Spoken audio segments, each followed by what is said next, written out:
Gary Payton and the Seattle Supersonics. Tyler Lockett from the Seattle Seahawks. DK Metcalf. John and Sue with the Favreau. This is Nate Burleson. You're watching NorbCam. NorbCam. You're watching NorbCam. Hey, what's up, everybody? This is NorbCam coming at you again to talk about the Seahawks-Browns matchup that we got going on tomorrow. And hey, look at this. We got two collaborations with two different opponent fans today. What a treat. I rarely get to do one, and here I get to do two in a row. How cool is that? To get different perspectives on the enemy opponent that we're about to face. So this will be good for helping get some intel on this team we're about to face. Let's see. I'm trying to think. There's something else I was going to say. No, let's just get right into it. Let me introduce to you the guest we are talking about right here, and he is joining us right now, all the way from where do you are from Cleveland, are you not? Yes, Joshua? I am. All right, so welcome everybody. This is Joshua Unger. Josh Unger. Also known on his YouTube channel, UngarToTheMax, and you can also see his Instagram and Twitter information down below if you want to follow him there.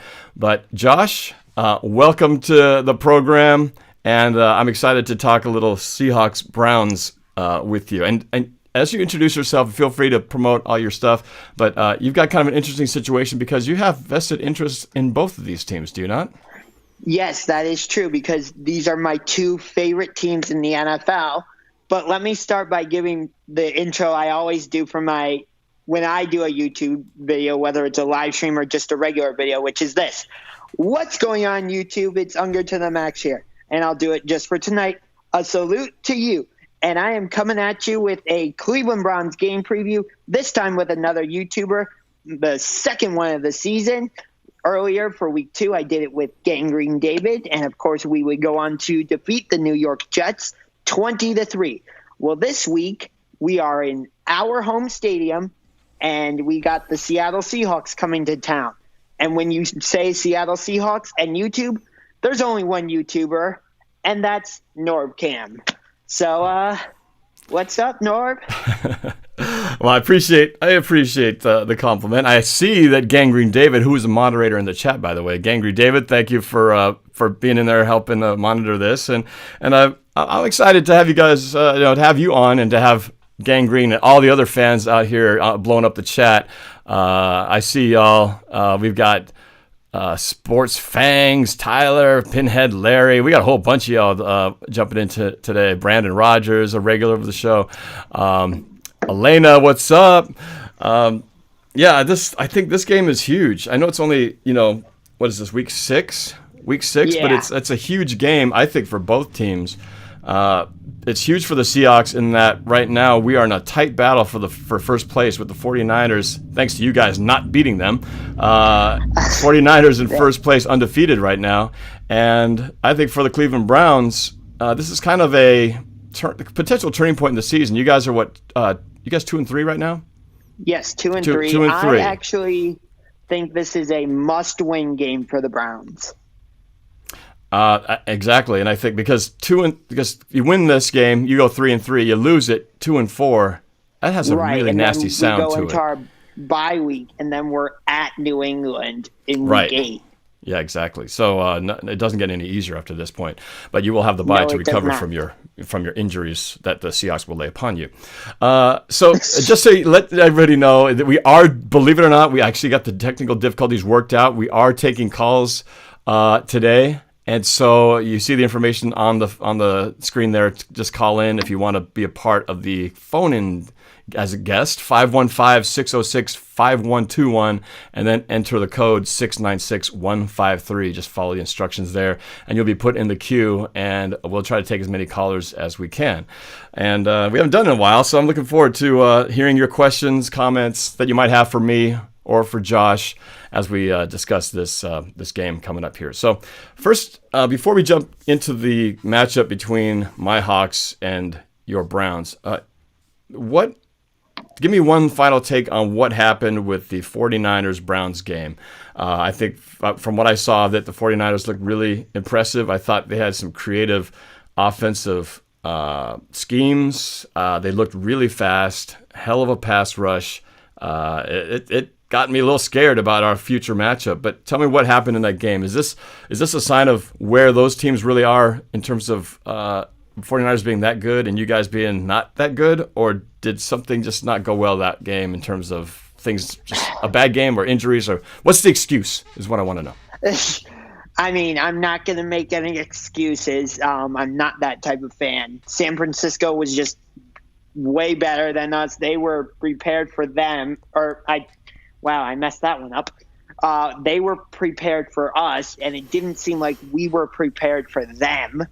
I don't know if it was like going out to the West Coast that messed us up or what.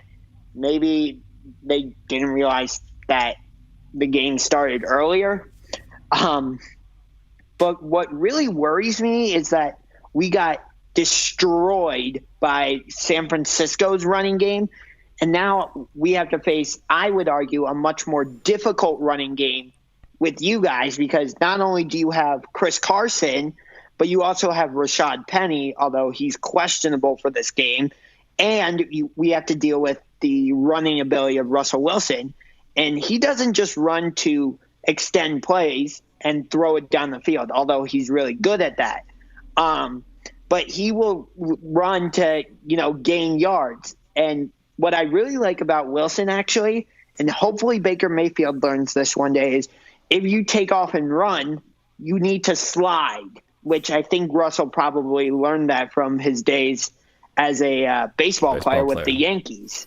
Right. Well, he was playing baseball back in college. He was kind of a dual sport guy. True. So, he just knew that inertly. So, but yes, a lot of quarterbacks could learn that. There's a few quarterbacks who have taken way too many hits than they should have. RG3 being one of those. Andrew Luck. Andrew Luck, the quarterback that just got knocked out from, who am I thinking of here? Was it the No, not Jaguars. Who got knocked out? Really bad hit.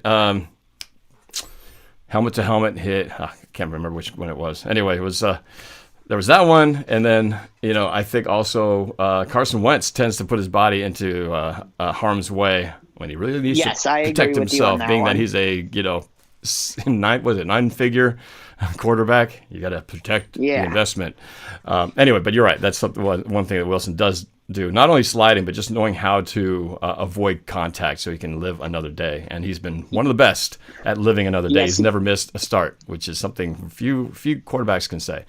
Hopefully, as Baker Mayfield matures, he'll also learn that. I think maybe he's just going through a sophomore slump right now, but from what I'm seeing, he is a one-read quarterback where he'll lock into one receiver and just not – it seems like he will not see the rest of the field. Like, he may lock in only on Jarvis Landry on the right side, whereas Odell Beckham Jr. is on the left side doing like a double move, and he's lost his defender, and so he's running wide open down the field.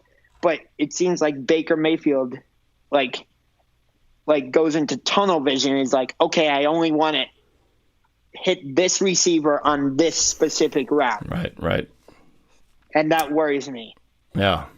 Well, I'm hoping that he sticks with that so that he doesn't see his secondary read or his third read and just, sees the first one not open and just starts running. I'd be very happy if that's what happens. But we'll see. I know that there's a very determined effort by the Browns to get the ball to Odell Beckham Jr., and I'm hoping this isn't the game that it happens on. Okay. Why don't you say that for the Patriots? You don't need to do it this week. Put it off to next time. In the last 3 games, I believe OBJ has a combined 8 catches, like 3 against Baltimore, 3 against the Rams, 2 against the Ravens, and 2 against the 49ers. Not to mention that, I think he's got a higher quarterback rating than Baker Mayfield actually does. Because I think he's 1 for 1 on the throw, so he might actually have a higher QB rating, which is. I think you're right, but I don't think we have any intention to move Baker Mayfield to wide receiver and make Odell Beckham Jr. quarterback. I don't think that's our plan. Yeah, well, you're not going to survive on gimmicks for very long, but no. We'll see what happens. Hey, just as a reminder to everybody, there's a lot of good questions in the chat here. If you want to help support my channel and you want to get your question highlighted better so we can see you, there's always the super chat, which is, if you haven't done that before, it's basically a way you can support the channel with a little monetary contribution, but it also puts your chat front and center highlighted, and we'll make sure we answer that question. So just a little something if you feel like doing it. Let's talk a little bit about some of the Seahawks issues that we're facing. You mentioned some injuries. You haven't mentioned yet one of the biggest concerns of injuries for the Seahawks, and that is the offensive line. It looks very likely that Dwayne Brown, our all-pro left tackle, and DJ Fluker, our right guard, will probably be inactive for tomorrow's game. So we don't have Ethan Posick, who is normally the next man up. So we're missing three of our top-tier linemen, and so we're going to have George Fant in there and Jamarco Jones filling in the right guard, and with not a lot of depth. So that's a big concern to me. And I know you guys are getting some of your injured players back. Is that the case? Well, I guess first thought is, are you aware of those injuries? Does that change your perspective on the game itself? So, yeah, we're getting Denzel Ward and Greedy Williams back from injury, I think, this week. I believe Christian Kirksey is still out for us. But I'm not that worried about it for this game in particular, because it seems like you guys are much more of a running team and not as much of a passing team. So our run defense is definitely going to be tested, but I don't see, not that you guys don't have a passing game, but when I think of the Seahawks, especially this season, I don't think of a passing team. I think of you guys more as a run team that will sprinkle in some passes. Mm-hmm. So, but what worries me more is if our D-line is able to, get past your offensive line and we're able to get pressure on Russell Wilson, he has that ability to just make something out of nothing, and the receivers just keep running around and until the cornerbacks are like, okay, I quit. This is ridiculous. And the receivers just, get wide open. Right. And that is that's one of the big separations. If you look if you were to do sort of an X and Y comparison of Cleveland versus, Seattle, which side, defensive lines, which, offensive lines, which ones has the advantage. I'd say there's a lot that could say that, possibly your D-line against our O-line has the advantage right now, because you've got actually pretty good interior line on the D.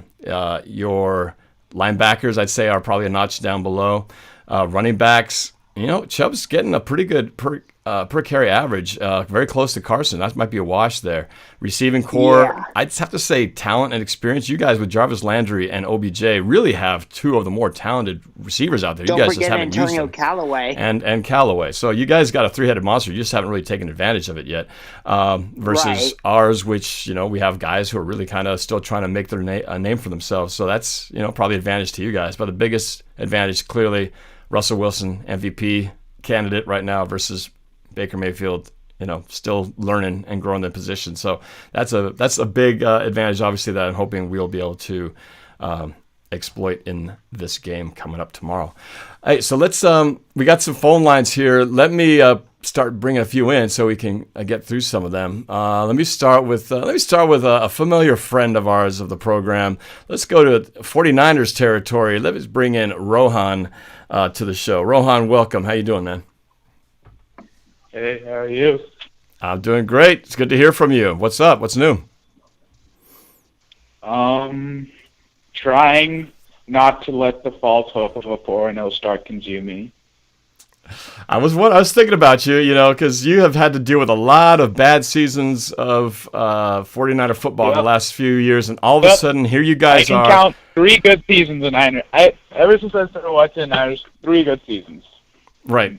And here you guys are, undefeated, just had a huge win, looking really good over the Rams, but you've got this LA Rams team that's aching to get back in the win column in a big showdown Sunday night. That's going to be interesting. But let me get to your question here, because I know this is not a 49er Rams show. This is a, right now, Seahawks Browns show. So what's your question, man? What do you got?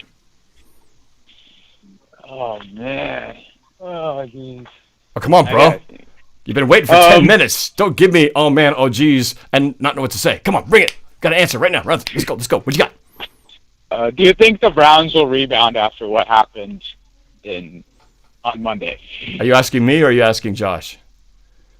I'm asking the Browns fans. Josh? Okay, so that question's directed to me.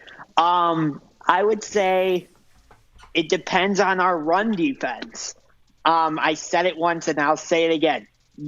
San Francisco has a good run game, and they definitely used it to their advantage on Monday night. I mean, look at their first possession.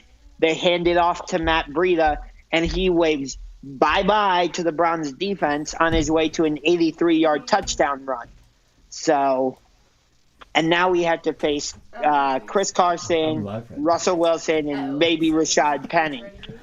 He's questionable for the game on Sunday, but even still, I would say Seattle's run game is a lot more formidable. I would say the other thing that worries me is Russell Wilson's ability to extend plays. But if we can somehow control this running game, Seattle's run game, and somehow keep Russell Wilson in the pocket, and Baker Mayfield can get on the same page as Odell, we have a chance at winning this game.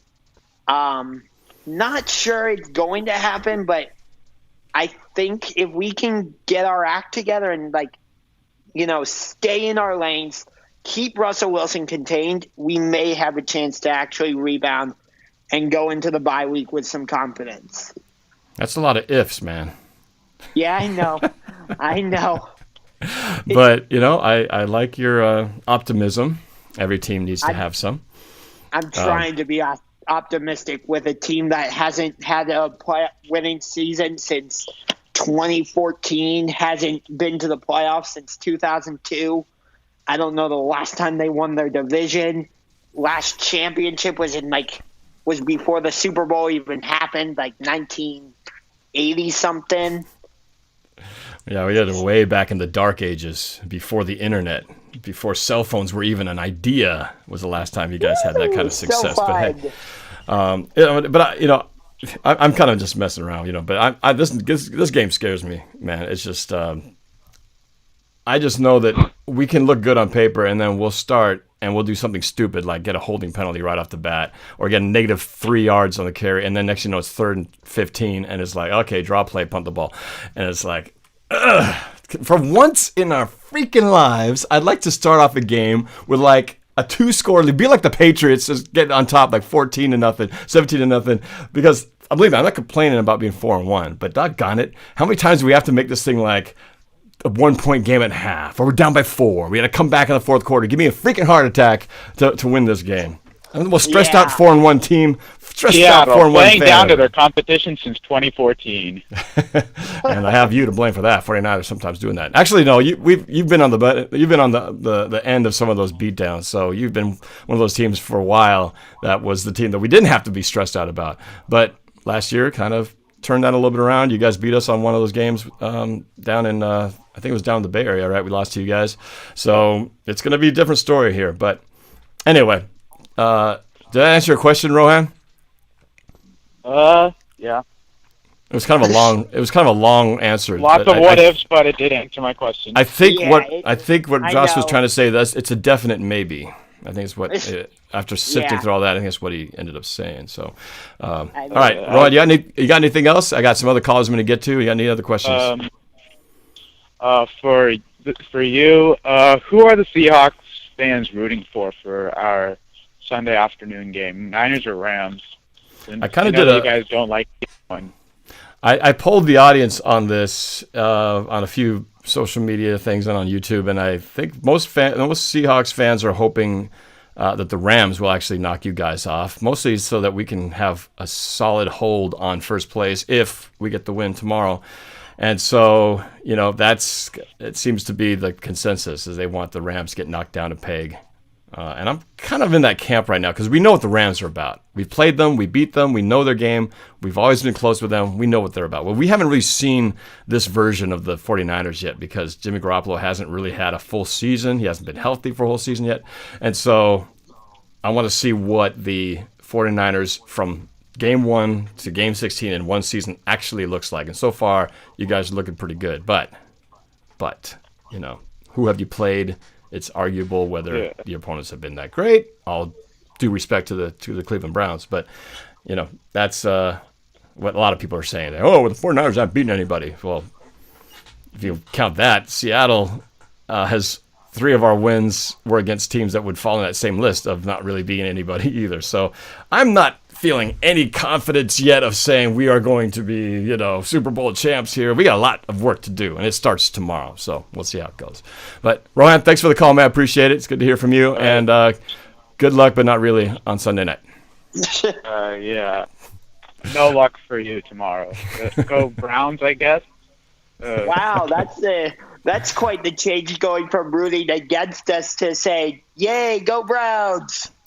All right. Yeah. All right. I'm going to leave your line open, Rohan. I might try something different with all the callers, but I'm going to go to a different call. So I'm going to mute you. I might try something where I'm going to put everybody on at the same time and have like one big noisy party line. See what that looks like. Anyway, talk to you later, Rohan. Don't go away. I'm going to keep you on hold, but I'm going to go to the next caller. Stand by. All right. Let's go to another call, shall we? Let's go just down the list. Let's go to Jennifer from the 610. Is this Jennifer? Hello? Wait a minute. You don't sound like Jennifer. I see Jennifer on my. Jennifer, no. You're like the deepest voice Jennifer I've ever heard. Okay, what's your name and where are you calling from? Sorry, it's a landline. My name is Samuel. I'm from Pennsylvania. Okay. Steelers country. All right. What you got? What's your question? So what you got? First, just want to say I've been a huge fan of you, and I love all your videos. Oh, thank you. Of course. So my question is, with both DJ Fluker and Dwayne Brown probably out, how is that going to impact Russell Wilson's game? And should I start him in my fantasy league or not? Oh, no, you're getting fantasy advice. I hate to be put on the spot where I'm actually accountable for something. I think it's going to impact our run game. But as far as Russell Wilson, that dude has a way. You can have, and we've seen it many times, the pass protection can be utter garbage, and he'll find a way to make plays happen, either with his legs or with his feet. I still think Russell Wilson will have a good day. You know how Russell is. He's not going to throw the ball 40 times unless it's a really bad game. If in a good game, he's going to probably throw the ball about 25 times, and we'll have 50-50 balance, and he'll throw it for 25 for like 200-something yards, which is not impressive numbers-wise, but it's solid. He's going to have a high completion average. I think if our running game struggles, then he might throw it a few more times, get up maybe in the 30s, early, low 30s. But I still think he's going to have, the high completion rate. If I had him, I'd start him. Yeah, I'm actually starting him in my league. Yeah, that's right. What? You have Russell in your league, Josh? Yes, I do, and I'm starting him. Okay, well, that's got to be weird. I don't play fantasy. A lot of people ask me if I play fantasy, and I don't have the time to because, even while I was doing my broadcast, my daughter came in, what are we having for dinner?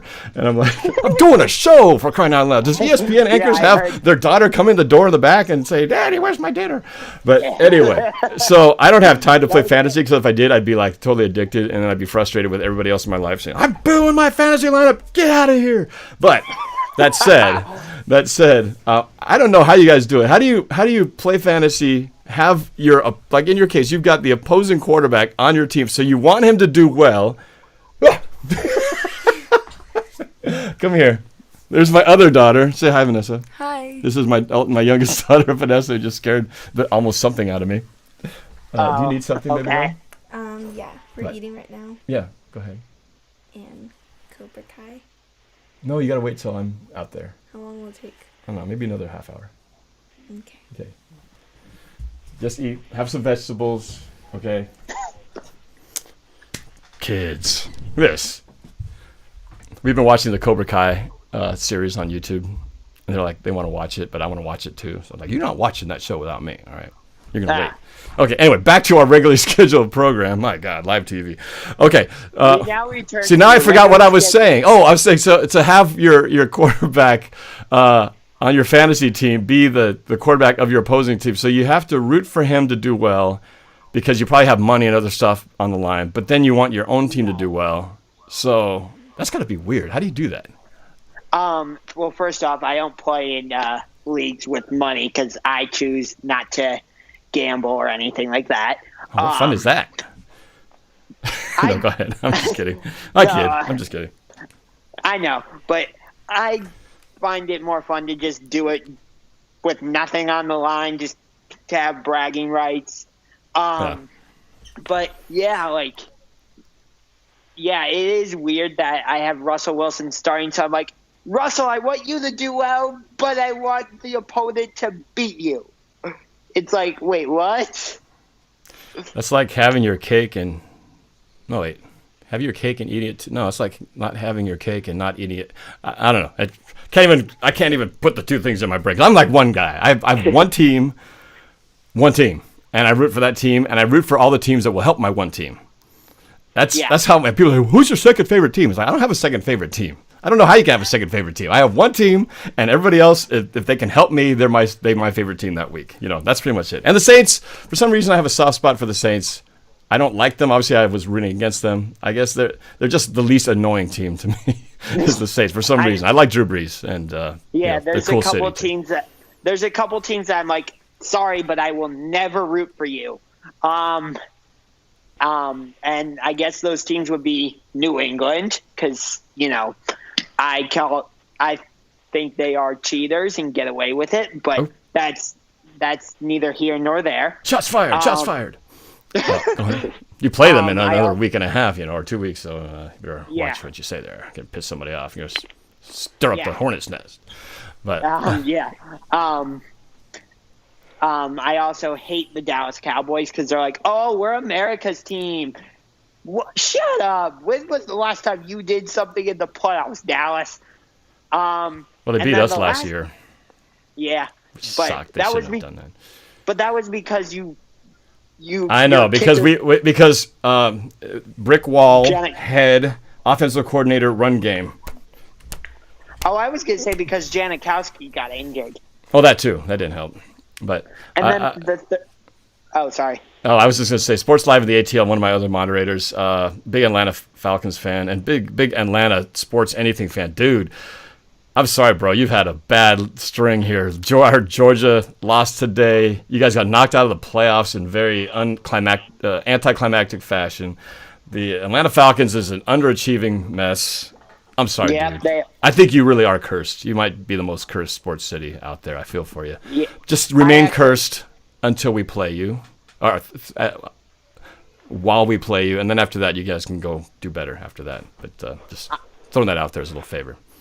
When we played the Falcons last season... Oh, you're on hold. I'll get you on the line. Okay. All right. But go ahead, Josh. I got a lot of lines to get to. I'm taking way too long on every call here. It's like we'll be here for like 5 hours if I go at this rate. But go ahead, Josh. Two things. Number one, the third team that I will never root for is... I'm only going to say this team names once. The Washington Redskins. Because I just absolutely despise that name and logo. Even though I'm not Native American, I still find it to be, racist, stereotypical, discriminatory, those type of words. And the other thing is that I actually did a call-in with Sports Live in the ATL when the Browns played the Falcons last year. And on that note, when I have done a video like this with other YouTubers, the Browns have only lost once, and that was week 17 when the Browns played the Ravens, and I did a video with Ingraven Vids and a couple other Ravens fans. So the odds are in my favor. And also when I did this week 2 with Gangrene David, of course that was on the road, but the Browns won that game. So yeah, but it was the Jets. Yes, but I'm just saying in general. Just kidding. I'm just saying in general, like when I've done this with other YouTubers, the Browns have only lost one time. Right. Okay. So maybe you should be a little bit worried about that. I don't know. I love on that topic, so Jennifer, not Jennifer, I'm going to put you on hold here. I might bring you back on Sorry, here, but I'm going to get some other callers, but you can hang on if you want, or it's up to you. On that note, I was going to say I love sports fans' superstitions.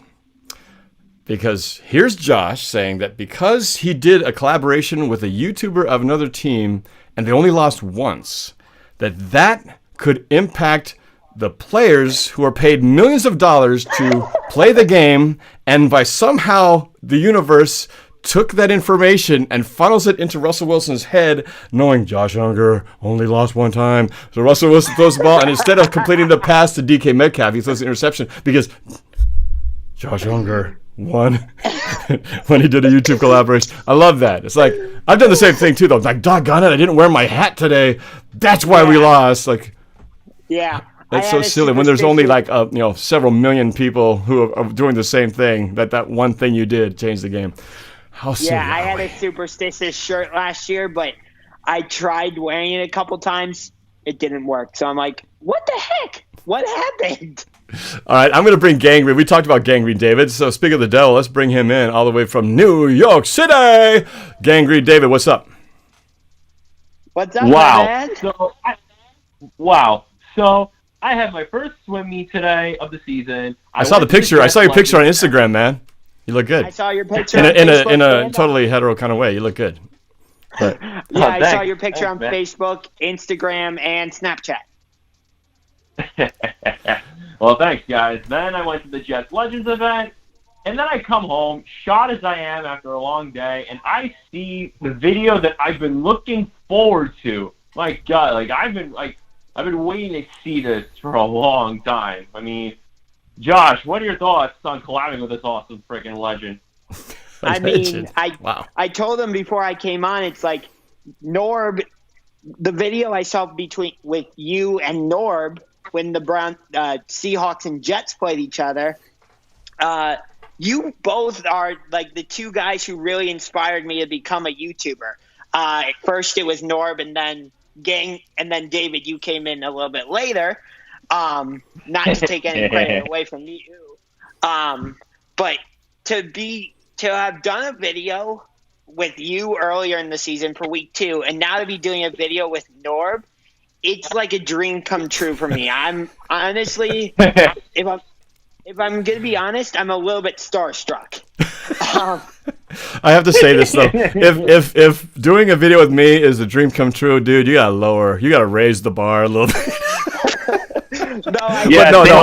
I'll seriousness though. I appreciate you guys. I know you said that I inspired you for you guys to do your channels, and I think that's really awesome because, I mean, who knew this would happen? Look at the trifecta. The three of us are here talking right now with hundreds of thousands. Okay, maybe just hundreds or maybe tens of people watching right now. But witnessing this greatness all together at once. How great is this YouTube world that we live in to have this kind of opportunity from a guy from Cleveland with me here in the Seattle area and over in New York City, sharing this lovely conversation experience with the rest of the world. It's awesome.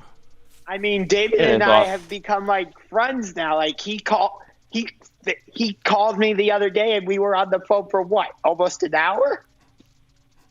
Yeah, I think it was around an hour. It was around an hour. We talked some football. We just talked a lot. We just talked a lot about each other. So I mean, yeah. Norb, I told you this I told you this before, Norb. I mean, I knew it was a smart choice for you to have this kid on. I mean, you can't find another kid like him anywhere around. Oh, he's great. I love his passion. He's awesome. David in Atlanta, Sports Live in the ATL, mentioned the fact that I said the word threesome and is like, OMG, LOL. Come on now. Come on. Let's keep this family friendly here.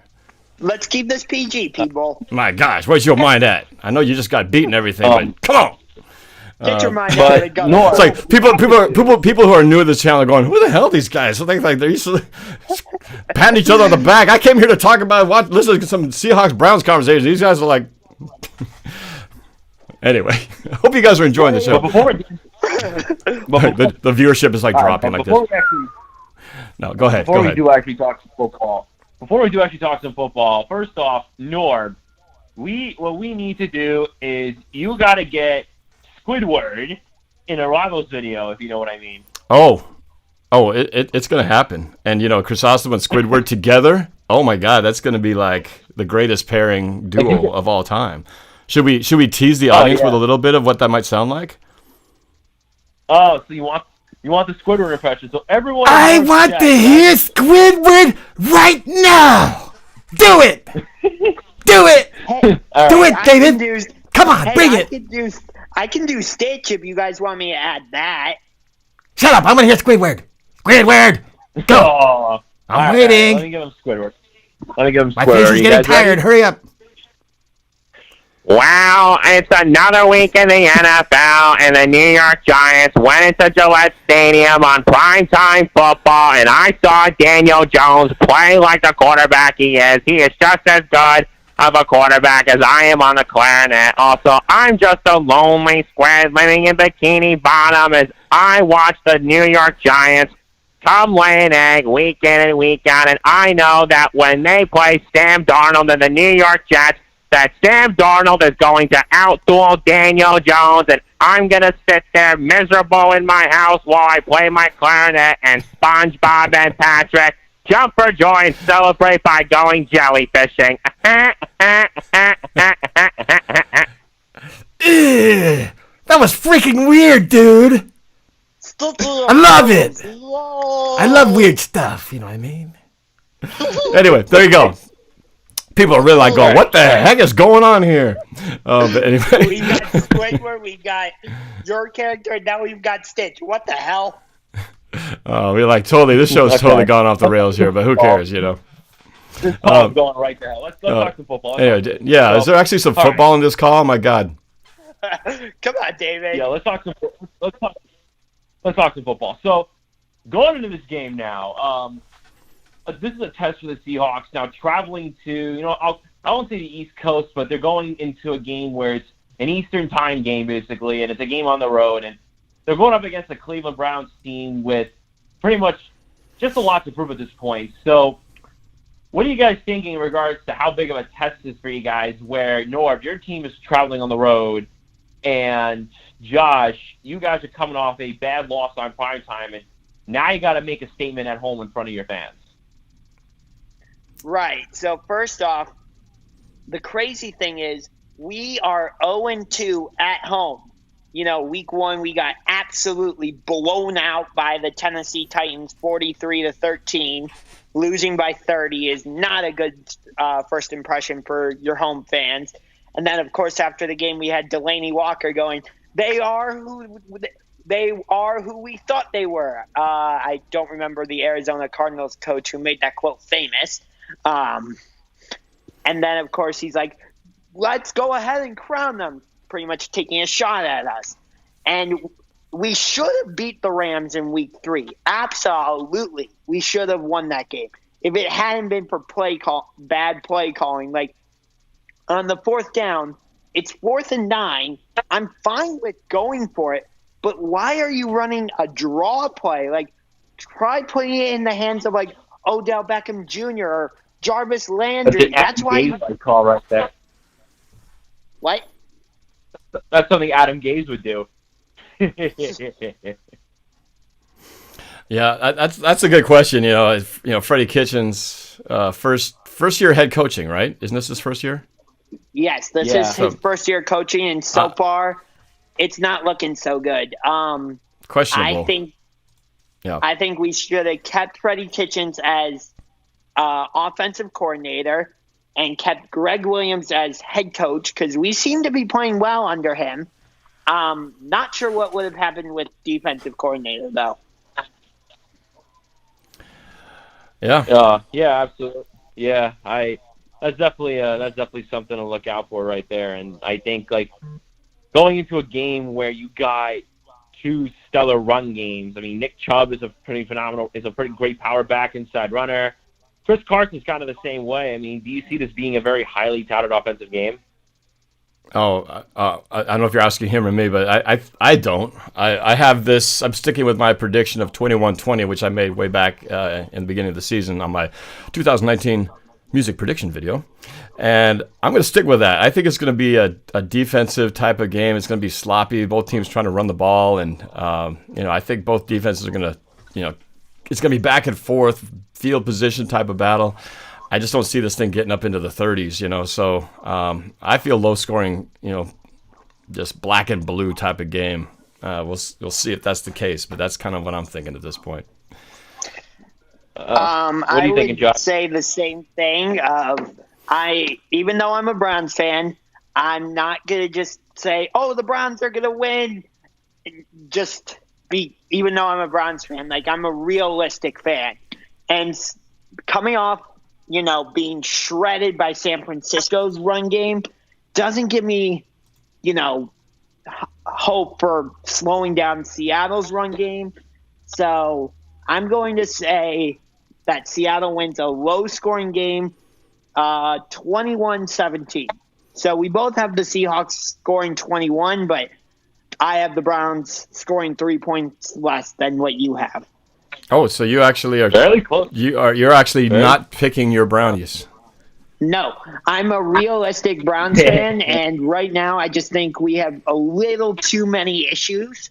Like we're not getting we don't know who we are. We don't know if we're a run first team, or are we a pass first team? Like week 4 against Baltimore, I thought we found our identity of running the ball with Nick Chubb and then sprinkling in the pass game with Jarvis Landry and a little bit of Odell Beckham Jr.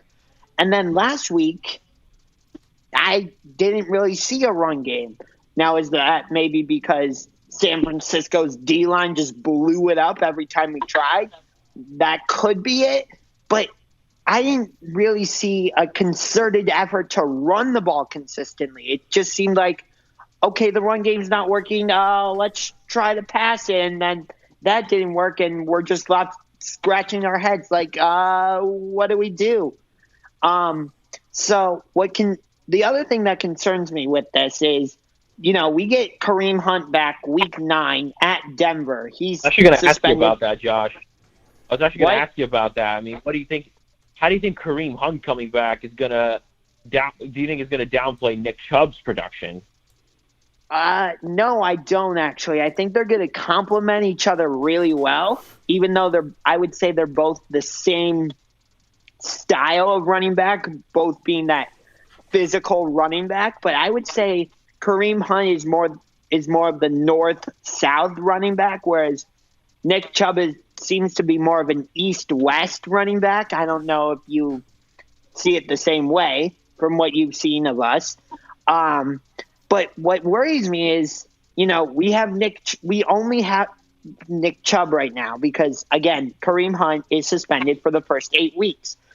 So I haven't really seen another running back really step up for us to relieve Nick Chubb. And that, with you guys in Seattle, you have Chris Carson and Rashad Penny. Although, again, Penny is questionable. Which could hurt you guys if he's not able to play. Do you agree with me on that one, Norb? Yeah, we're obviously a better team if we can have the two of them in there. They're a nice yin to the yang. You got Chris Carson, who likes to run it, pound it up the middle, can also catch the ball. Actually, both backs can catch the ball. But Chris Carson's kind of the muscle, and Rashad Penny is the speed. And it's a nice change-up between the two of them. And, we've actually gotten when Penny hasn't been in there, we've actually gotten some good production out of CJ Prosise, who has been one of those guys that has been injured all the time and rarely takes the field. But for the first time, surprisingly, on a contract year, he's able to stay healthy and has been available. So we'll see how that goes. But I see Carson definitely getting the workload here. With a little bit of change-up once in a while just to kind of give him a breather and try to get some speed around the corner. So we'll see how that goes. But, hey, I want to try something here. I want to keep the phone lines moving along. I know David in Atlanta, Sports Live in the ATL, has been on. He's been busy in the chat talking all kinds of smack, of course, bringing up the losses we've had to him and the fact that I've had to – Except we beat him last season 28-16, so Don't forget that, David. So I want to bring him on. I'm actually, David, I know David and David, one from New York, one from Atlanta. You guys know each other. I'm going to bring you guys both on. Let's see if we can actually manage this chaos and have the four of us talking on the line here. A foursome, David. You want to join? You're on. I think this is you. David, is this you? That right there was creepy, man. Forcing. Yo, what up, dude? What's up, man? If the show wasn't already off the rails, it's just going to go further off the rails and down the cliff at this point because David and Yeah. Atlanta Oh my on the- goodness. Well, look. Even though I'm not Seattle, Cleveland, the Jets, if I can say a few things before we get into whatever. As far as the Browns go, Unger, your team is definitely on the up, and I took your team for granted last year, and we just got hammered. So I'm not surprised to see the Browns on the up. Gangrene David, New York Jets, man, I've been trying to tell you, dude, for years, your team's in total chaos, and I'm hoping for you they get it turned around, and you should go to as many games as you possibly can. Now, my friend Norb. How you doing, sir? Probably better than you are right now, because I mean, in all seriousness, you've had some. No, it's not a slam. I'm not slamming. I'm just saying Yes, you've had you are. some bad sports juju the last few days, man. So I mean, I feel for you. Yeah, man. yeah. It's been surprising. I mean, we hadn't even gotten over the Braves collapse, and I still haven't, been able to process that yet. And then Georgia lays what they did today. But what makes a loyal fan and a passionate fan is one who sticks with them through and through. And I know people get on me all the time for being so negative about my team, but it's just experience that I go through, since for like 30-plus years. I love my teams. But when hopefully we finally turn this around, then it'll make the winning that much better. And once again, and I didn't believe it, when Norb told me the day after the Super Bowl, that still hurts, my dude. That still hurts to this day, and it makes it even worse what's going on with Dan Quinn.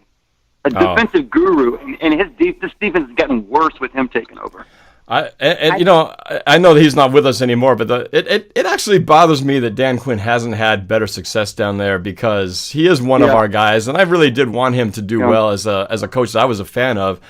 And I'm telling you, man, it's one of those things where, the Super Bowl hangover, whether you believe it's real or not, I mean, it's one of those things that, after that happened, sometimes that does cause this spiraling effect that, it's the next season and we turn the page and move on. But sometimes it just has this way. Super Bowl 49, I can't say it didn't have the same effect to a certain degree within our locker room. Yeah. That sometimes that does change and affect the chemistry within the locker room of the team itself. And I don't know, maybe this is still a byproduct of it because I know that Super Bowl 51. Dan Quinn, Norb, is getting really lambasted. I'm sure. Here in Atlanta, there's a lot of critical, and I'm even critical on him. And I like Dan Quinn. Don't get me wrong. I like his personality and his fiery attitude and all that. But the fact is he's been here 5 years, and he still hasn't won a Super Bowl, and the team is regressing. And if you so-called know the defense so well, like he did with Seattle with the Legion of Boom and all that, if he's going to take over, first of all, he knows the talent that's coming in year in and year out. But if he's going to take over the Rams, I expect it 100% to change. And the defense has gotten worse. So, I don't know what the deal is. You don't give up 53 points against the Texans. You don't let the Titans run all over you. You don't let the Indianapolis Colts and a backup quarterback. I mean, and think of it like this. With Seattle, Dan Quinn always brought pressure. We have no sacks in 2 games against 2 teams that had viable opportunities and a weak pass rush, and no sacks. And then we got Arizona. Arizona is not exactly a top. I think they're probably the worst offensive line, and I'm not confident going into this game. But that leads me to what I wanted to say. I'm going week by week, and I'm not jumping the gun. But if the Falcons could pull this game off against a team they're clearly capable of beating, the Rams and the Seahawks, home games before the bye, that could potentially kind of get us in the right path, because I know we could beat the Rams and the Seahawks, if we play our game. So, that'll be interesting. Sure.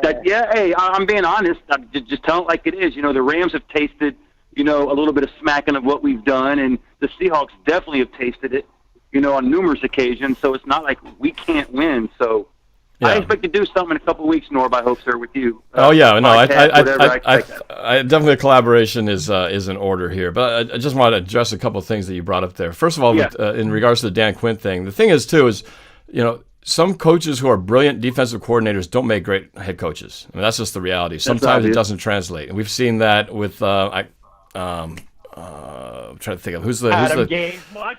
Yeah. Who's the guy who was the head coach for Dallas for a while? He sucked, but he's a great defensive coordinator.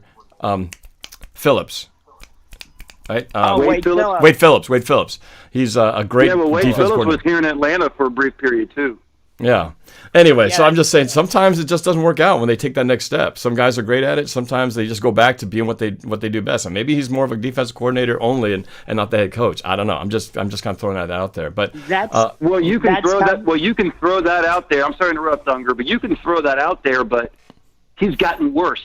The defense has gotten tremendously worse that Dan Quinn took over. Right. We did better with Marquand Manuel last year. Yeah, it's puzzling, man. Your team is puzzling because you guys have such great talent and just not really feel like they're maximizing the tools that you guys have. So that's hard to understand. But I still feel like we have a huge opportunity. Again, not jumping the gun, but Arizona's a beatable team if we can get our act together. And then 2 home games, the Rams and Seattle. I mean, that could be something that could really turn our season. Because I would love to be able to play Seattle trying to get to 500, because then it maybe could rejuvenate things a little bit. Yeah, that's possible. And I one last thing. I know you guys are trying to get a word in there, but every team. That's why I don't take this Cleveland team lightly at all, because they got smacked down by the 49ers. But it's all about the matchups. It's all about the matchups. You can have one team that gets their butt kicked one week, and they play against you, and maybe it's just the matchup. It might just be the way that this one defensive line matches up against your O-line or your receivers against that secondary. They might be great against one team and horrible against another. It all just depends on how they're matching up, and of course, injuries play a big part of that. So, I don't think any team except for the Dolphins and maybe the Jets are pretty much can be formidable at any point. Washington. And maybe Washington. Yeah, a few exceptions to that. Sorry, David. But some teams, you never know. They can be dangerous any given Sunday. So Cleveland Browns I no actually exception. say, to be quite frank with you, and I know Unger, if you want to say something, go ahead, man. I'm sorry to interrupt you, but Seattle and Cleveland, I don't think that it's going to be as a gimme game as Seattle fans might think. Seattle should be concerned because it's exactly the Seattle somewhat had sort of the same kind of team that we have. Offensive capabilities, what I thought was a pretty good defense. And going to that Cleveland game last year, I really thought it was a win. And Cleveland's a very physical team. And, they obviously could put up more points than what we think, that they're up and down and inconsistent. But beating Seattle would not be out of the total realm of possibility. I mean, it wouldn't surprise me to see that because the Seahawks, first of all, couldn't handle business against New Orleans. Thank you, Norb. I do appreciate that letdown, sir. Hey, the Saints, that's no letdown. The Saints are actually a good team. Teddy Bridgewater, undefeated since he's come in. I mean, I don't think you got to look past that. That's just a good team. Home. Norb, y'all were at home. Dude, we gave up a punt return for a touchdown, and Carson put the ball on the ground and took it back to the house. 2 plays is the reason why we lost that game. I'm just saying. We dominated those guys. To win that game. I was so disappointed in Seattle, man. It was 2 freaking plays why we lost that game. I'm just telling you. We didn't get beat. We beat ourselves. I'm just saying. That sounds just like what happened with us in the Rams. If it hadn't been for a couple plays, we would have beaten the Rams. And the other thing that I was going to say is the one thing that we all have in common, that Norb has in common with the 2 Davids on here is that you guys have all done wagers with each other. And I was talking with Norb about this. I'm going to present him a wager. So if the Browns win, he has to – I'm not going to make him buy anything, Cleveland Browns, because that's just ridiculous because I don't want it to be like, oh, I bought this Browns thing and I'm never going to wear it again. So if the Browns win, he would have to go to a Cardboard Heroes or Lids, whatever it's called now, put on a Browns hat and do the Cleveland Browns cheer of, here we go, Brownies. Here we go. Norb's going to be like, God. what? Now we really need to win. Like, you just up the ante. They'll be like, who is this madman in the store putting on our hat? Well, I don't. And then if the Seahawks win, then I have to put on Seattle Seahawks gear, and I have to do the Seattle Seahawks cheer of Seahawks. 3 times. I mean, well, Unger, Hey, see, look, Unger, I can help you out with that, sir. If you need a lot of Seattle Seahawks gear, I have like 3 items from Norb. Shots fired! Shots fired! Right there. Here's the thing, though. Here's the thing that's not fair about this bet, right? Is because I told you I'm a one-team fan. Josh, and I don't know if you actually said at the beginning. I don't think you really clearly stated your thing. You said that the Cleveland Browns is your favorite team, and the Seahawks are your second favorite team. So it's not like you're really losing any skin in this. You're like, hey, it's like a win-win situation anyway. So, but you know what? I'm fine. I will go with the wager because bottom line is, we'll probably end up, it's going to be being you doing the chant anyway. So, well, what I want exactly is I mean, I know Norb ours is a couple weeks down the road, but I want to see Cristostomo again, and I want to do something really good for this bet right here. So something good? You are and all your videos and all that, you can think of something. Oh, I can think of something.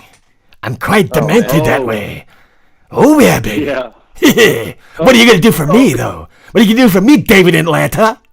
Oh, are we doing a double wager right now? Is that what's happening? Wait. Well, you know what? We're getting ahead of ourselves. We're a little premature, pardon the pun. But let's save our little thing for when we do our collab. I'll let you think about what you're going to do, and I'll think of what I can do. Cleveland, Seattle, Cleveland. For me, I do expect this probably to be a low-scoring game. I did pick Seattle to beat Cleveland.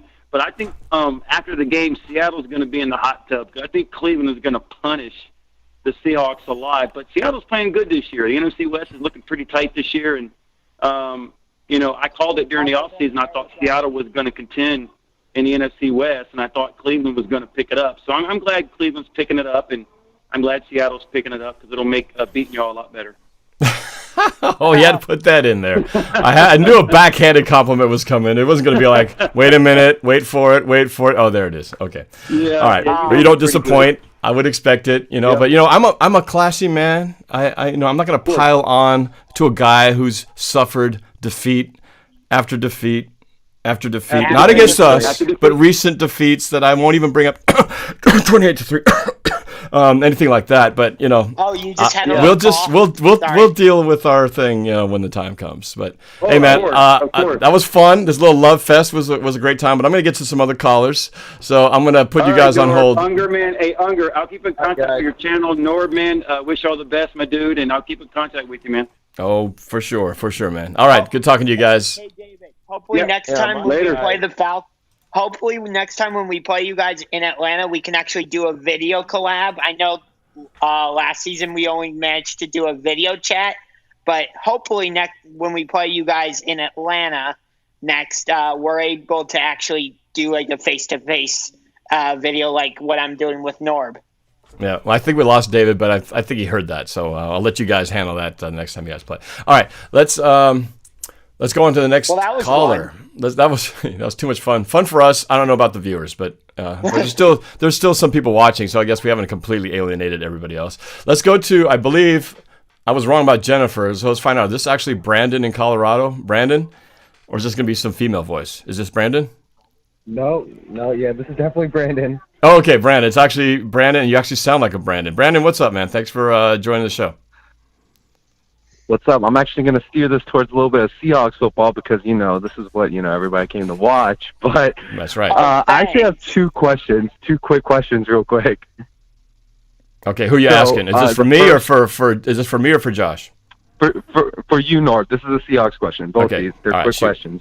Go ahead. So first question is that, I don't know, I know you go to the game, so you see more than I do since I'm watching on the TV.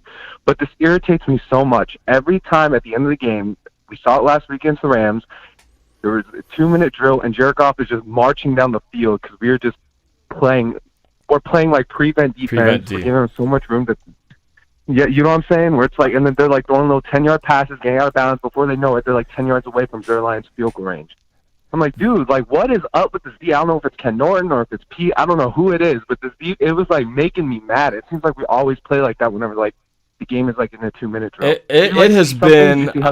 I'm with you. It's been my pet peeve since the beginning of the season. Really, it's carried over from seasons past, but this season in particular, it seems like they've just been zone coverage, soft zone, with guys with a 5-yard, a 10-yard cushion, and these guys are just, turn around, catch the ball, run for 5 to 8 yards. It's just one play after another after another.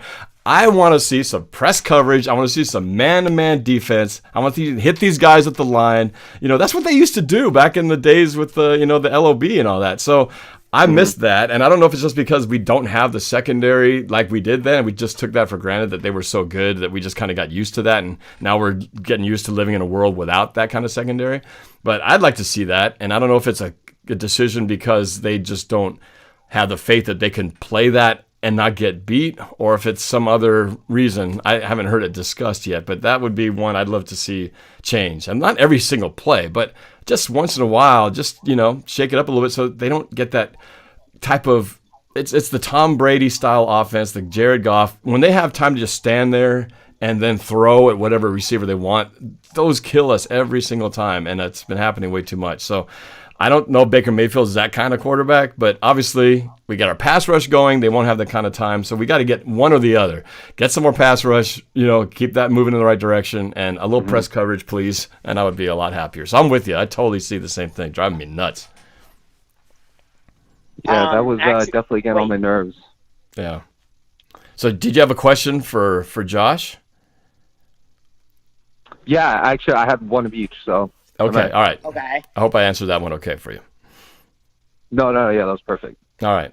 So what's your question for Josh? Okay, my second question is that does it, irritate you, how Freddie Kitchens is kind of, operating, the whole team? Because I feel like you guys have a lot of, talent, but I just feel like you guys aren't using it to the full potential. I don't know if it's Freddie Kitchens or, you guys just don't have good chemistry, but do you see anything as a Browns fan? Because I personally haven't watched the whole Browns game yet, because I'm either watching Red Zone because of fantasy or I'm turning on the Seahawks game. So I haven't watched the full Browns game. Which I understand that. So here's what I find interesting. And I'm forming this opinion that I'm about to say based on stuff I've heard from NFL Network and NFL shows on ESPN. Todd Monken is our offensive coordinator. So when he was the offensive coordinator with the Tampa Bay Buccaneers, Jameis Winston struggled.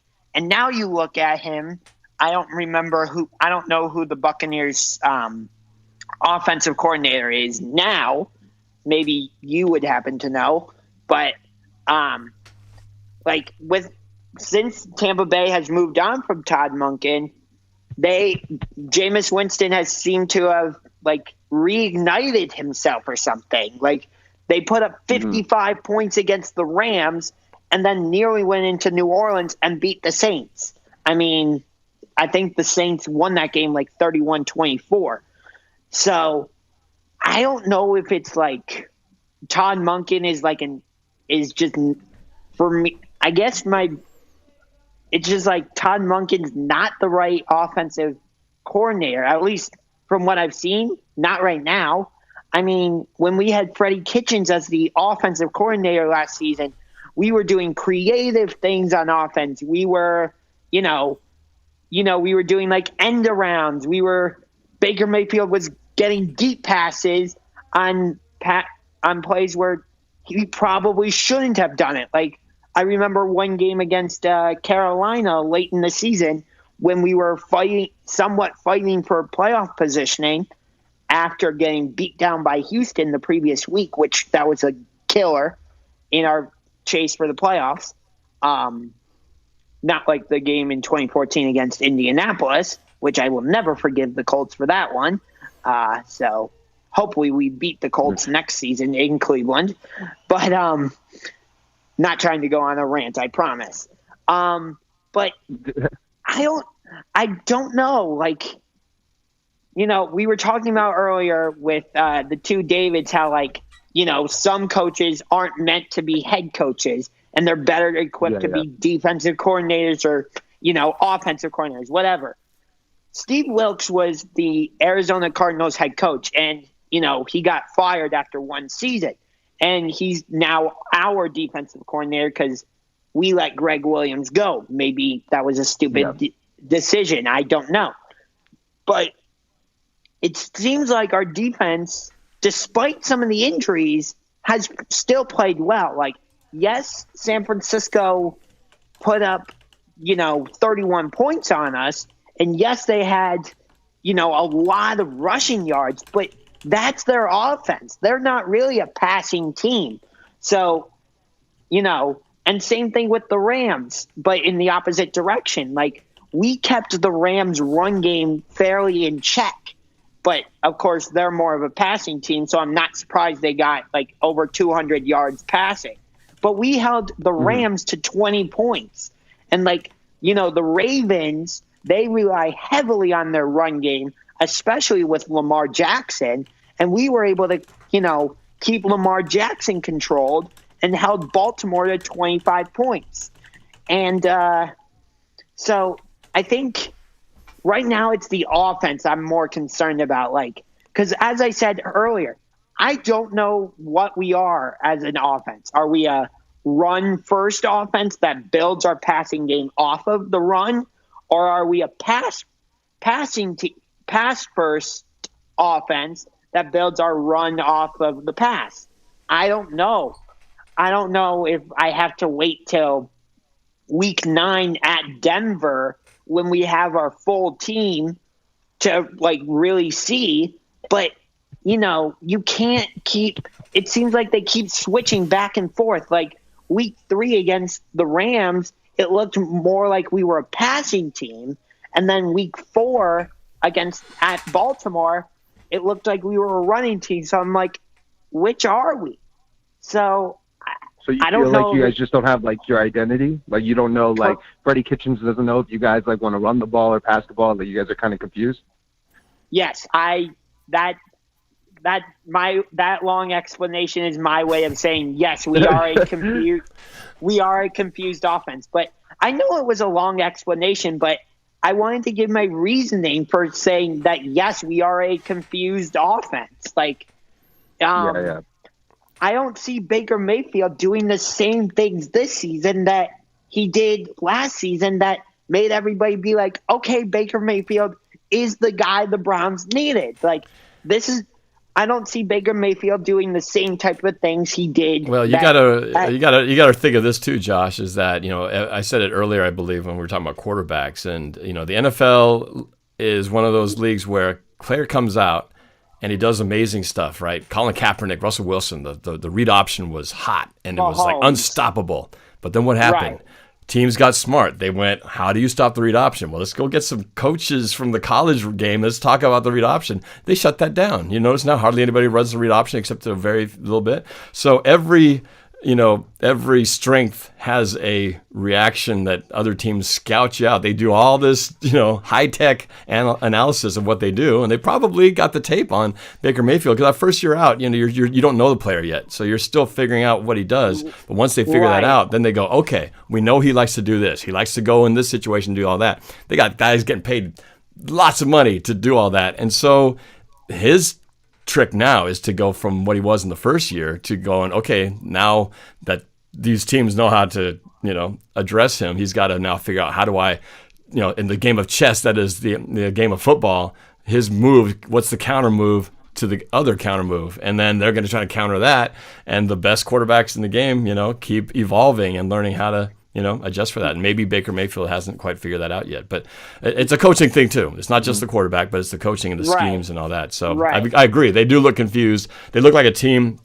Kind of reminds me a little bit of Atlanta because they got all this talent, yet they seem to be underachieving and not utilizing their skills to the fullest. Right. But, I think the other thing that goes along with that is, what I'm also seeing from Baker is, the minute he gets – the defensive ends are able to get around our offensive line and start coming towards Baker, instead of moving up in the pocket and looking for, not necessarily the deep pass, not necessarily looking for Jarvis Landry 25 yards downfield, but maybe Nick Chubb is wide open on a little check down.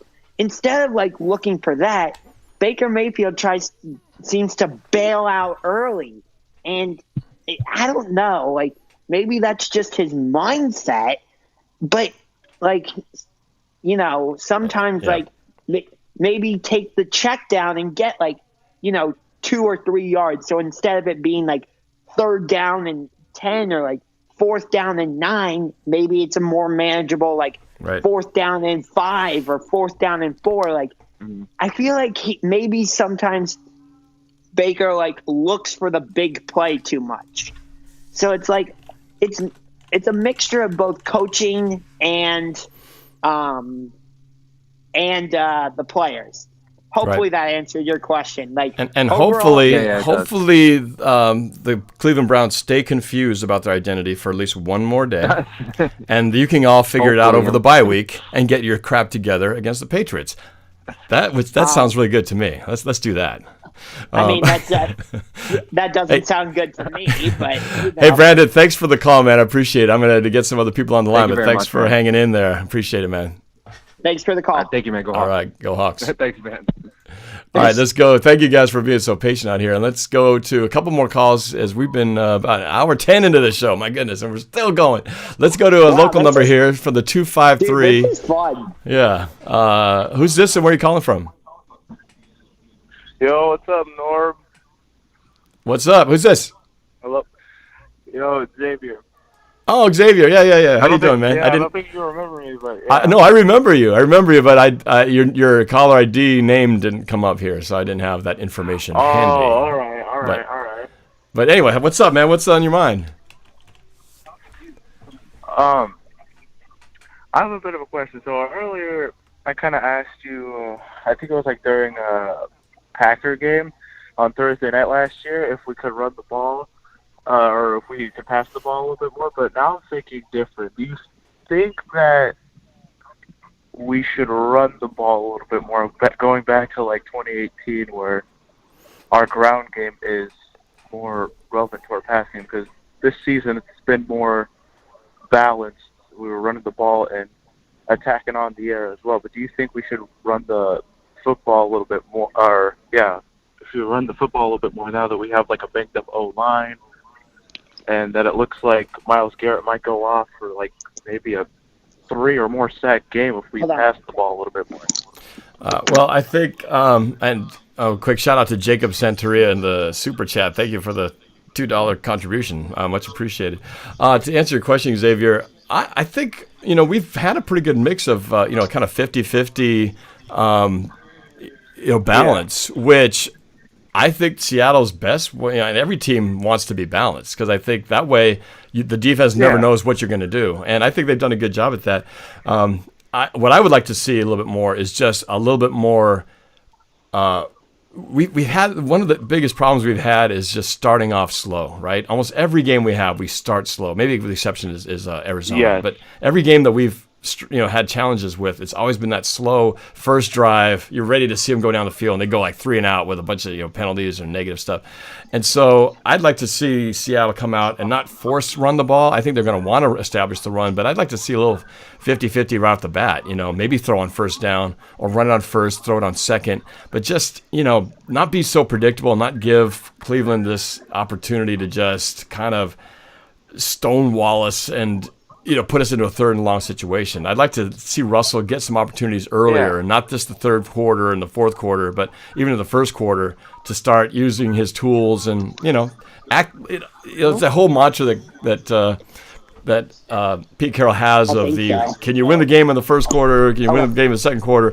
And he's so strong on that. Sometimes it feels like they wait till the 4th quarter to get going, And I wish they would, because I think you can win the game in the 1st quarter if you put 50 points on the board, right? So you can win the game. So I'd like to see them, get off to a hot start because the Seahawks, or at least at home, I think if they had a 4-point or more lead, they're like 56-0 or something, some crazy stat like that. So, a lead at the half is so huge for Seattle. So I would love to see them get points off the board, be aggressive, and not just be too much on just doing the run. So I guess I'm on the opposite way. I want to get a little more passing game established early. But Cleveland's one of their weaknesses is their run defense. I mean, you see like what San Francisco did to them. Right. Yeah, their linebackers aren't they're not the best in the business at this point yet. So I mean, I like Joe Schober as a linebacker. He's a really great linebacker, but I just think that he really needs to step up for that defense. Right. Yeah. And earlier what you were saying about a big lead. I think so too. Like going back to the Rams game Thursday night, it was 14-6, and on that 4th-and-1 call, we decided to go for a field goal, which I would have done if I was the coach. I would say kick the field goal too. I was like, that's a makeable field goal. Take the points, go up 2 scores. But it didn't work. Go 2 scores, and then we missed it, and then everything just changed. Like, it did. All the momentum that we had, it just shifted. Yeah. And it was at that point where we were outplayed in the second half by the Rams, and the Rams started to look like what they were last year. Yeah, and I feel like we have been like dominating in some of these games. I just feel like there's just a lot of ridiculous plays, like in the Bengals game week 1, that crazy touchdown to John Ross, and Tedrick could have easily picked that off. Yep. And just a lot of bad miscues, a bunch of fumbles in that game, and then week 2 against the Steelers, like that should have been a blowout, but 2 fumbles. Right. And we gave up 14 points on both those fumbles. Saints game as well. We should have won that game. We dominated them statistically, but we gave them 2 free touchdowns. Yeah, we gave them too many turnovers. And then week 3, a bunch of big plays by the Saints, and it cost us that game. And Russell Wilson tried to do his best of what he can to try and come back and win that game, but then a lot of miscues in that game, and then. We played really great week 4, and then just week 5, missed field goal, and just a lot of opportunities on that last drive for the field goal. We had a lot of opportunities to get an interception. I know Thompson had one, but on their drive for the field goal, we had a bunch of opportunities to get an interception. We couldn't. We gave a lot of stuff underneath. Yeah, balls bouncing off some hands there that could have ended the game right there. But I know, the Rams game, we are so lucky to have won that game. Let's be honest, right? Greg Zuerlein does not miss that field goal. He was perfect on the night, and he missed a very easy field goal. So close. And if we'd lost that game, imagine how miserable the last 10 days would have been had we lost that game. I mean, we'd have been thinking about all the things we messed up. 4th-and-1, shouldn't have gone for it. That play where Russell pitched the ball back, and what were they thinking? All these things would have come back to haunt us. It's nice when a victory can make you forget about all those things because you got the win, but we easily could have lost that and would have been really kicking ourselves kicking ourselves just thinking about all the plays we could have done, but that's kind of how it is, and I think with the Browns against the 49ers, that game where it was at 14-3 and you guys were driving at the goal line and threw the interception. I said that before. It's that changed the game entirely, made it 21-3 instead of 14-10, and you were this close, and that pretty much ended it. So it's that kind of thing where one play, one punt return for a touchdown, one interception, one fumble that leads to a touchdown. Those are momentum swings on the massive scale, and that could change an entire game. The Saints game was done in because of those 2 plays. That's a 14 points for the Saints, 28-point swing if you look at it in terms of what it could have meant. And so it's huge. So we're going to have to really protect the ball and all those things we got to do to make sure that we don't have back-breaking plays go the other way. So I'm sure the Browns will be thinking the same thing. Yeah, and I don't think Bates is a bad quarterback. I mean, Monday had a 13.4 passer rating, 8 of 22 for 100 yards and 2 picks. I don't think he plays like that. I don't think that defines him. I think he's a really great quarterback, but I just think that like you guys were saying earlier, like bad playing calling and you're talking about Baker right now, correct? He's talking about Baker. Yeah. Okay, I think just making sure. Yeah, I think also too though that so again, 21-3. When you start getting that far behind, it changes your entire philosophy, right? You can't now go with a balanced attack because you got to throw the ball to get back into it. So that probably played a lot into why he had such a poor performance because they couldn't play the more balanced game they wanted to because they got in the hole quick. And so again, I don't think that game was representative of how good or bad that team really is. I think Cleveland's a much better team than that game showed because things just didn't go their way and they just fell into the hole so fast. So, right, but we can't take a mulligan on that game. It's like that's right. On the interception that you're referring to, that play that wasn't Baker Mayfield's fault. I think we tried to throw that to Callaway, if I remember correctly. Didn't it bounce off his hands? I think it bounced off his hands, didn't it? Yes, and I think that's a result of Callaway being suspended for the first 4 games of the season. Not being on the same page as Baker Mayfield. Like you saw in the last couple of games of the season, when Baker was on the same page as Callaway and when he was on the same page as Landry, he was lighting it up. But for some reason, it's like Baker can't get on the same page with his receivers. And again, I don't know if it's because of the play calling. I don't know if, something's changed. I think it's starting to go to like where he's relying on Odell Beckham Jr. a lot more than he's relying on Jarvis Landry and Antonio. Yeah. And Antonio Callaway is a great player. Last season, like even with Tyrod Taylor, he started to look like one of the NFL's like best phenoms. I think he's a really great player. Same with Landry, but I just think that Baker is starting to rely heavily on Odell Beckham, and you see Odell Beckham almost kind of looking better as like a better passer than Baker Mayfield at this point. Well, I think what he has. I think they're trying to. Well, I think what he has to do, because OBJ is gonna get double coverage, whether it's like they bracket him, one guy up front, and one guy behind, but. What that means is this is going to open up for something else. So what he's got to do is look and see where's my other options. Again, I'm hoping he won't figure that out tomorrow. But later on when he plays the Patriots, let OBJ be the distraction, be the diversion, and then go to your other 2 targets. I mean, to me, it makes sense. Maybe it's just so simple when you're just sitting here like at they're home trying to use him like Taysom Hill for the Saints. Just he's almost at like every position. Right. Yeah. But I think it's like I was saying earlier, it's like when Baker Mayfield locks in on one receiver, like, okay, on this play, I want to try and get to, like, receiver A, but receiver B, whether that's David Njoku, even when he's not injured, or Callaway, or Jarvis Landry, like we were saying, like, let's say Odell Beckham Jr. is getting, double coverage, but yet Baker Mayfield's still trying to get to him. Like, he's getting double covered, but I can still get to him.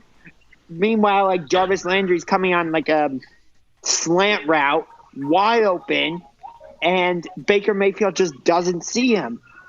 Or like, the defenders get right in his face, and he's like, "Oh crap! I gotta do something." So he bails out, and he like takes a sack, or or fumbles the ball, or. Instead of what I'm sure what he'll learn in time is like Rodgers is really good at this.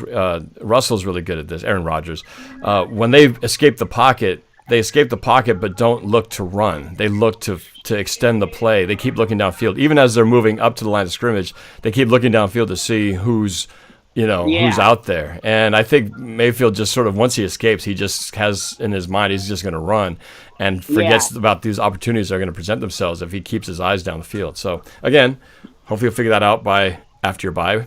And tomorrow he completely screws up and throws some interceptions or gets sacked. I mean, that's my hope. This is a what's big interesting. Challenge. Oh, sorry. Go ahead, Xavier. This is just like a big challenge for Mayfield. I mean, he's been getting pressured. Our defensive line that we added Clowney in free agency, we added Ziggy Ansah in free agency, and both of them combined have only gotten 2 sacks, and the sack that Ziggy Ansah had was like on the last play of the Cardinals game. Right. Clowney's sack was just more like you chase down Andy Dalton. Right. So I feel more concerned about about this game mainly because of our pass rush.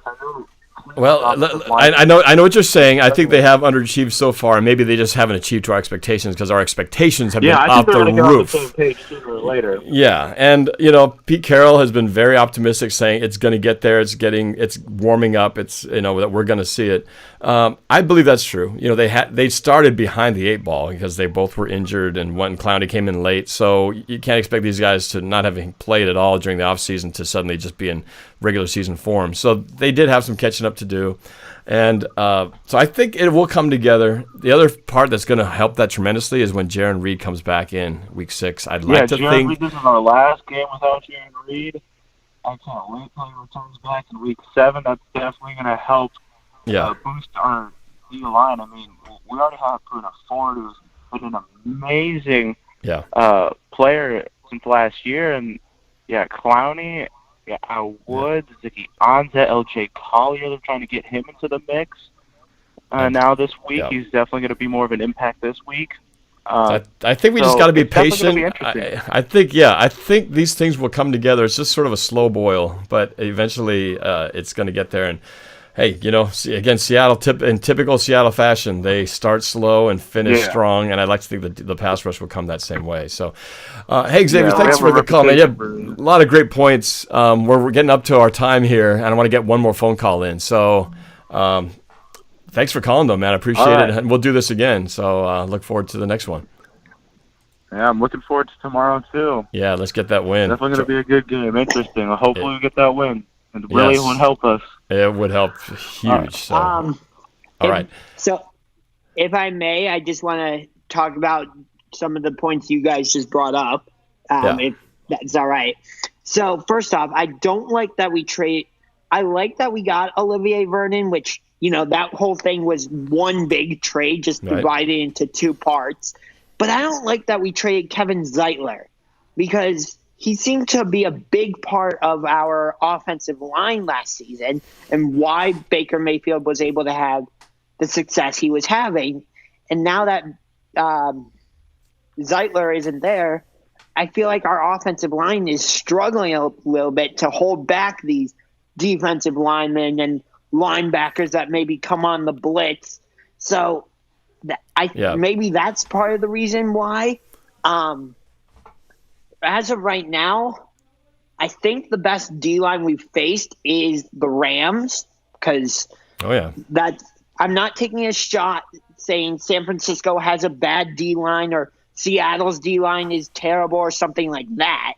I just feel like the Rams are a little bit more creative with bringing pressure. Now, that's not to say that Seattle and San Francisco don't have creative ways of bringing pressure. I don't know. I thought the 49ers brought a hell of a lot of pressure against you guys on Monday night.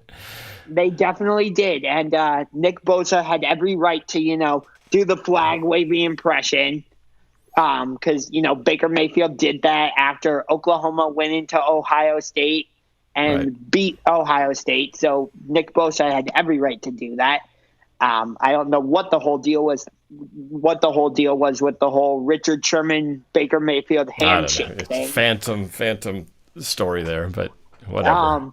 But it's like our offensive line just hasn't been able to hold up to these good, strong defensive linemen. And you guys talked about how you have Jadeveon Clowney, you have Ansah, and that just worries me. But by the same token, you were mentioning earlier, Norb, how your offensive line is, a little bit injured, not quite as good as really injured. Yeah. Okay. So really injured, and we have Myles Garrett who can bring pressure. We've got Ogunjobi, we've got Olivier Vernon, Sheldon Richardson. So we can't bring defensive pressure. But I do have one question for you. So we have Denzel Ward and Greedy Williams. Do you think we'll put Denzel Ward on DK Metcalf, or do you think the better matchup for us would be Denzel Ward against Tyler Lockett and put Greedy Williams on DK Metcalf? I confess I don't know those guys that well. How would you characterize their strengths as in coverage? Because let me put it this way: DK Metcalf, he's great, but he's still a rookie, so he's still figuring some things out. He's got great speed, as we saw against the Rams. He took the top off and did a post pattern and just blew past the secondary and scored a touchdown. But he's still figuring out how to use his body and get in positions in those intermediate shorter routes, whereas I think Tyler Lockett, he's a much more dangerous, more Baldwin-esque in his ability to get open in the shorter type of routes. Right. Which is so I would put whoever your best deep threat corner would be on DK, and I would put the other one who's better at the shorter routes and probably tight coverage guy on him, because I think that would be the smarter move. Why am I saying this? I'm spewing out things to help my team not succeed, but I answered your questions. There you go. So, Well, how would you put that? I mean, our best cornerback is Denzel Ward. I mean, Then I would put him on Tyler Lockett. Not to say that he could stop him, like Veronica Wilson says. Tyler Lockett will burn Denzel Ward. I'd like to see that happen. I don't know, but I don't think that's going to happen. Well, but we'll see. the one way it could happen is, we've mentioned this a bunch of times, but when Russell Wilson runs, he's not running to.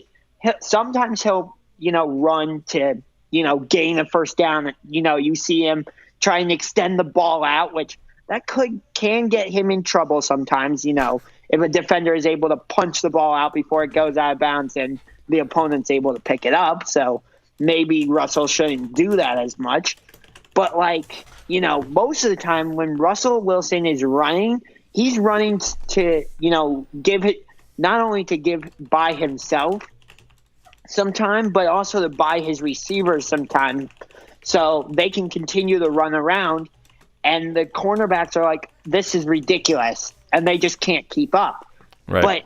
But the guy that actually worries me is not Tyler Lockett or DK Metcalf, although I would consider Tyler Lockett Will to Dissly. be your... Yes, you got it. That's right. It's a secret weapon. Yes. No, he's well, not so he's secret. Not so secret. But he's a weapon. I mean, he burned Pittsburgh week 2, which led to you guys trading Nick Van Nett, I think it was. Right. That's correct.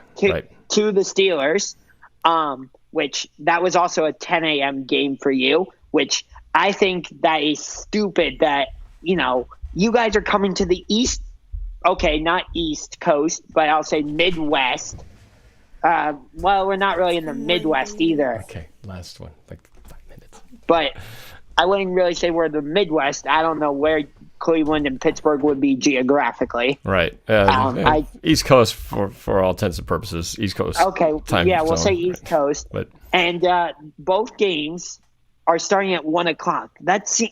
It's like, why are you doing that to Seattle fans? Like, you guys want to be able to watch your team at a reasonable time. Like, give us a 4:30 game, like on the East Coast. I don't mind that.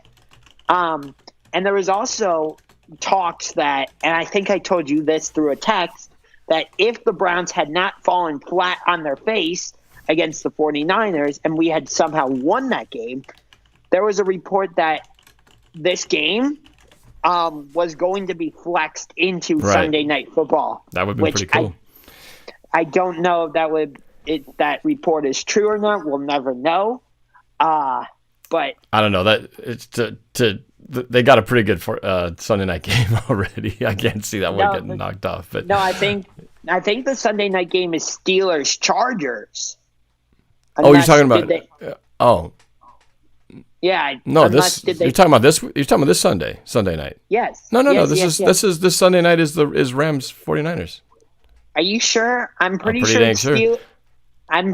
I swear that the NFL did not say they were flexing the game, so I think it's still Steelers Chargers. Oh, anyway, we'll discuss that and figure it out. I'm gonna we're to the end here, and my daughters came in there to give me the 2-minute warning. So I'm gonna get one more call in here because they've been hanging on for 68 minutes and 48 seconds from the 509. Who is this, and where are you calling from?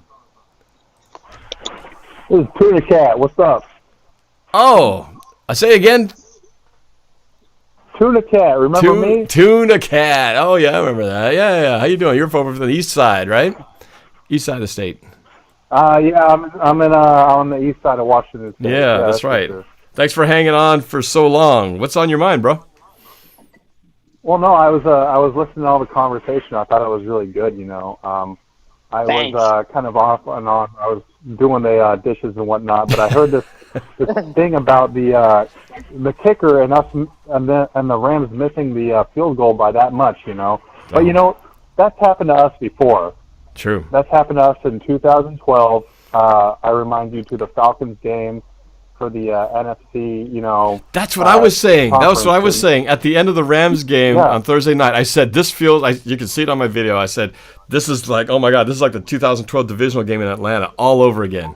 Because we had just taken the lead, and all of a sudden Atlanta goes down to field goal range in like 20 seconds or I don't know, some record quick pace and kicks the. Well, actually they did what they didn't do what they did last time. Remember they iced the kicker with a timeout and he missed it wide right? That's what I was saying. Pete Carroll iced the kicker when he shouldn't have. Yes. Pete Carroll shouldn't have iced the kicker because then the kicker would have missed. But then after he iced him, then the kicker readjusted and got that field goal.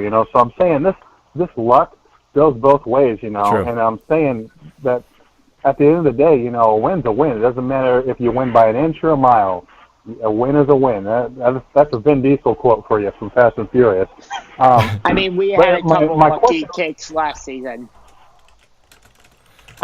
Absolutely, but I'm kind of disappointed in the Browns this year. As a Seahawks fan, I was kind of looking at the Browns like this is going to be a situation where I really want to see you guys succeed and everything. I just want to know, why aren't you guys succeeding with all this talent on your roster? Is it specifically Freddie Kitchens? Because I think that guy is way in over his head. Can you address that for me, Browns fan? Yeah, I can try and address that. First off, I've said this quote before. I don't think I've said it on YouTube, but I'll say it for the first time now. Talent doesn't win games alone. We know that. Why have the Patriots won the Super Bowl 6 times? Not because they've had talent, but they do the fundamentals well. I would personally argue Tom Brady is not the GOAT. I would argue Drew Brees is the GOAT, but that's a different conversation. I'm just pointing that out there. But the Patriots do the fundamentals well. And, I'm just using the Patriots for example. But talent alone doesn't win you a championship. It's, the players on the field, it's the coaching, it's the GM going out and getting the right pieces for that team. It's, developing the right game plan. And as I've said, we're a confused team. One week it looks like, okay, we're a run-first team. The next week, nope, we're a pass-first team. I don't know who we are. And I don't think the Browns know who they are on offense. And hopefully we can figure that out tomorrow. I know, Norb, you're hoping that we don't and that we figure it out for New England and Denver and hopefully Buffalo. But, Well, I'm definitely hoping you guys can beat the Pats.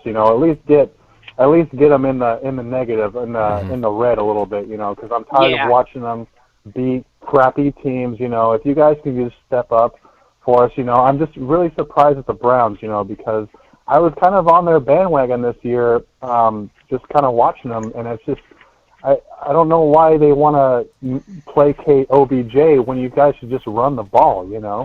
Yeah, and I agree with you. Everybody before the season was saying, oh, the Browns are going to go to the Super Bowl and the Browns are going to do this and the Browns are going to do that. And I'm like, okay, I'm a Browns fan. Don't get me wrong, but I'm a realistic Browns fan. Let's calm down. We haven't been to the playoffs since 2002. I don't know the last time that we won the division. I don't know if we ever have. Maybe we have. Like I said, I don't know. But that doesn't mean I'm not an informed Browns fan. So don't take that the wrong way. And we have never even won the Super Bowl, let alone played in it. So it's let's calm down. Calm down a little bit, Browns fans. Don't go out saying, oh, we're going to win the division. Don't go out saying, oh, we're going to the AFC Championship game and we're going to beat the Patriots and go to the Super Bowl. Let's take it one game at a time. We just went from being the hunter to being the hunted. Yeah, they needed to slow their roll before the season started. The problem is they had all that hype and expectation beforehand. And I think part of that is, you learn how to lose. You guys have obviously learned how to deal with losing for a long time, but you also have to learn with being successful. I think you guys got a taste of success last year, and all of a sudden it's we're great now. And it's no, you one step at a time. And I think it just kind of went from really being terrible to being pretty good. And then that pretty good just made your expectations think, oh, we're going to be awesome, ultimate team next year. I'm not like that. I'm a realistic fan. One game at a time. Okay, we had we got 7 wins or whatever last season. 7, 8, and 1. Our first successful. I would still say 7, 8, and 1, which I don't even know if that's possible. I think it is. If it hadn't been, we would have made the playoffs last season if it hadn't been for that silly tie against the Steelers. Oh, you guys had a lot of games you let slip through your fingers last year. You should have had a better record last year for sure. But we should. Well, maybe you should have started Baker Mayfield sooner too. Yeah. Yeah, I blame that one on Hugh Jackson. Well, your coaching situation was a big mess last year, so I mean, I think you're glad you got out of that. Yeah. Although the jury's not out yet on Freddie Kitchens either yet, so that's still yet to be determined. But yeah, I think that's the thing too, is you're learning how to win, learning how to lose, but you also have to know you can get all this great talent, but you may not know how to use it. You know, I think sometimes you get so tempted. Well, we got this really awesome 300 horsepower engine over here, or this, and so we got to use that. But it's like look at Russell Wilson. It's like he's one of the best passing quarterbacks ever. And do they make him throw it 50 times? A lot of people said, "Hey, Russell just signed the biggest contract. We need to have him throw the ball 50 times." It's like, no.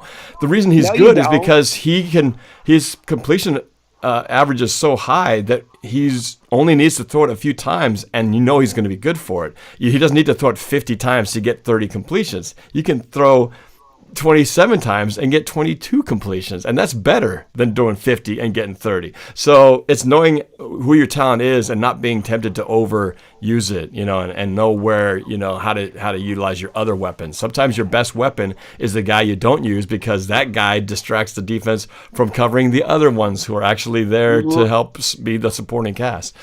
Anyway, so a lot to be determined, but I have to wrap things up, guys. Well, Norb, yeah, that's fine. But Norb, I'm just gonna say real quick. I think the only way we lose this game is if we beat ourselves. But I gotta go. My TV dinner is done. So I gotta get back to my night here. It was a great pleasure talking to you. But all right, hey, thanks for the call. Being so patient to hang on there. So you betcha. All right, go Hawks. To the cat.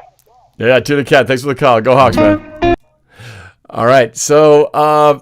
Yeah, and Jeffrey Thompson been blowing up the super chat. Thank you so much always for your support. You've been really generous lately. I appreciate it, man. But yeah, that's it, man. I think we're going to wrap this thing up. I appreciate all of you guys who stayed on to watch this crazy little show that we've been doing. It's been fun, Josh. What can we say, man? It's been a fun collaboration here. And again, just to remind everybody, if you want to look up Josh's information and his YouTube channel, he is UngarToTheMax on YouTube, and his Instagram and Twitter is on the screen. Instagram is at UngarToTheMax, and his Twitter is at Josh's Cavs 27. And so check out his stuff, give him some love. I know you do some reaction videos and other things about the Browns. But tomorrow, you know, let's see what happens, and you know, may the best team win, and maybe after the game is over, we'll do a little post-game thing to kind of talk about what did actually happen at that game. Right. So, and are we actually going through with the wager that we discussed? Let's do it. If okay, just to make it clear for everybody, if the Browns win, I will go to some store that has a Cleveland Browns hat somewhere, and I will put it on, and I will do the Cleveland Browns chat, which is, say it one more time for me. Here we go, Brownies. Here we go. Hoo. Okay, I got to do that. Yep. All right. And then if you lose... I'm not going to add the Facebook part to it. I think that's a little too much. Okay, all right. So if you lose, then you've got to do the same thing. You put on a Seahawks hat, and then you've got to do the Seahawks 3 times for me. So one of us will be doing that at some point next week. So... otherwise, that's pretty much it. So please check out Josh's channel, UngarToTheMax. Subscribe to him and follow him. And do the same for me if you haven't already. Subscribe here. You can hit that little button right down there at NorbCam. And click that notification bell. That way you get notifications every time we put out new videos. But that's it. Thank you for watching. Josh, it's been a great time. I'm glad we got to do this. And let's see what happens tomorrow. Yep, and I will be at the game, so stay tuned for some in-game footage. And I know Norb will be doing his classic live stream with the face paint, so I'll be doing kind of a copycat thing, although I cannot do the live stream. But I will be wearing a full-blown, like, Cleveland Browns mask And, it should be a good time. I'm expecting a lot of blue and green at First Energy Stadium tomorrow. I'm expecting about 20% Seahawks fans. Well, they're well traveled, and I know a few people who are going to be there. So hopefully they'll make some noise and give our boys some support out there. But anyway, it's been a pleasure, Josh. We'll talk to you soon. Everybody else, thanks for watching. Team Triple GG, Gangrene David, Veronica, Elena, McCollum been there the whole time. Thank you guys for watching, and that is it. Go Hawks. Go Browns.